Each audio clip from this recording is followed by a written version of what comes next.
Hello, everyone. Thank you for joining myself and Colonel Dolan for a couple of minutes as we discuss the COVID-19 vaccine. I do hope and trust all is well. Just over a week ago, I had the wonderful opportunity to visit our airmen at the Oregon Convention Center in Portland. They and others throughout our state, numbering more than 60 now, are doing outstanding work, and I couldn't be more proud of their servants' heart and their professionalism. I'm also very proud of the medical professionals from Legacy, Kaiser, OHSU, and Providence hospitals. They have done a phenomenal job transforming the convention center into a bona fide vaccination production facility, both smoothly and flawlessly. The demand signal for Guard members to support the vaccination efforts in our state continue to grow. For those of you who have already raised your hand, I want to personally thank you. You are the epitome of a citizen airman. For those of you who would like to volunteer and be placed on orders, I want to thank you in advance. Please reach out to your supervisors as soon as possible to let them know of your interest. We need the help. This is a no-fail mission, and we will not let the people of Oregon down, nor our TAG or the governor, both of whom are relying on us to answer this call for action. As of today, nearly 900,000 doses of the COVID vaccine have been administered in Oregon. I was the recipient of one of those doses last week, and I encourage all of you to get your COVID vaccine too. As you know, it is voluntary and available now, or soon will be, at both of our wings. And because I want you to make an informed decision about getting the vaccine, I've asked Colonel Dolan, a board-certified physician with extensive experience in vaccine research and immunology, to provide you with scientific and historical data. Colonel Dolan is Chief of Hospital Services at the 142nd Wing in Portland and works full-time at the base right now.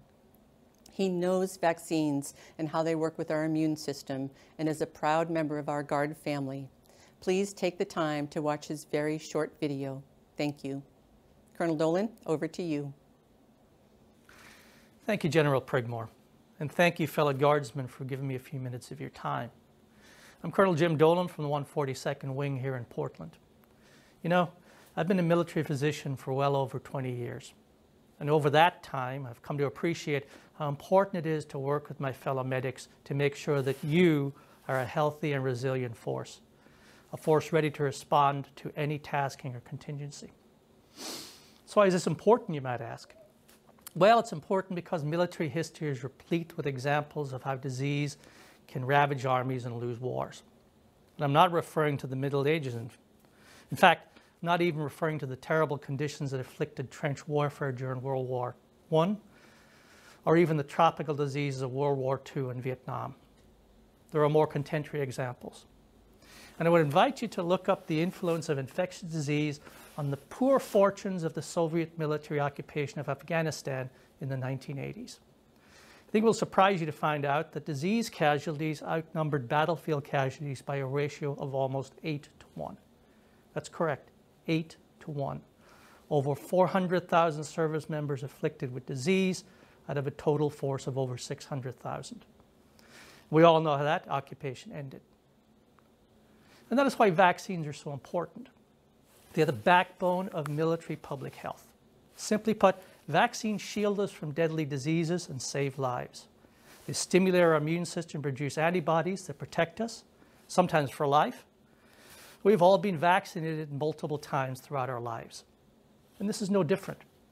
But what is different is we're now finding ourselves fighting a war against a deadly COVID-19 viral pandemic. This single virus has killed over 500,000 Americans, and the number of dead will increase until we defeat this enemy.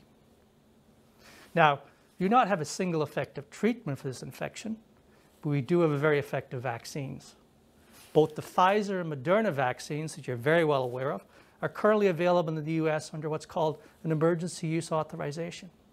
And a third vaccine has been authorized for use within the last 24 hours. The Moderna 2-shot vaccine series, and I'm going to talk about that since that's what we are receiving, is 94% effective in preventing COVID infections in individuals older than 18 years. This particular vaccine is the product of 21st century mRNA technology And this technology, combined with tremendous national resources and resolve, have brought these vaccines to market at a record speed. A process that usually can take up to 10 years has been accomplished in less than one. As a scientist, as well as a physician, I stand with my colleagues in assuring you that no corners have been cut in the research, testing, or distribution of these vaccines. They are safe.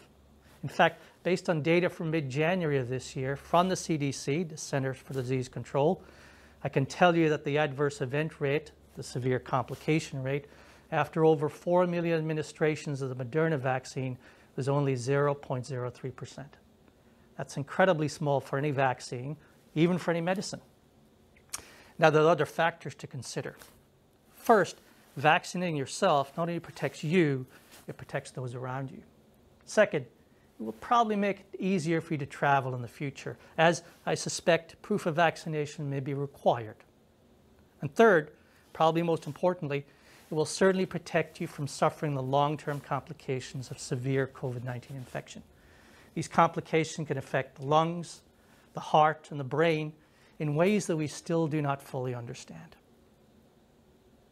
Now, Donna Prigmore and our leadership have shown their commitment to fighting this war against the new enemy. Now it's your turn. And the decision to vaccinate or not could be one of the most important leadership decisions you make in your professional career. I would urge you to use your shoulders as your shield in fighting this common enemy. Get vaccinated. Protect yourself, your loved ones, our Guard family, and our mission. If you want a more detailed discussion of COVID vaccination, please follow the link provided. It will take you to a briefing I gave to members of the 142nd Wing just a few weeks ago. Guardsmen, take care of yourselves. Take care of each other. And thank you again for your time.